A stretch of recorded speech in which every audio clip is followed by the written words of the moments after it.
بسم الله الرحمن الرحيم. قال أنس رضي الله تعالى عنه قال رسول الله صلى الله عليه وسلم لا يرد الدعاء بين الأذان والإقامة. قالوا فماذا نقول يا رسول الله؟ قال سلوا الله العافية في الدنيا والآخرة. قال الترمذي حدیث حسن صحیح.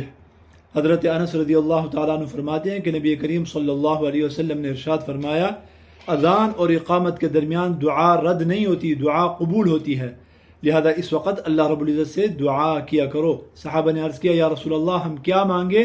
فرمایا اللہ رب العزت سے عافیت مانگو، دنیا میں بھی اور آخرت میں بھی۔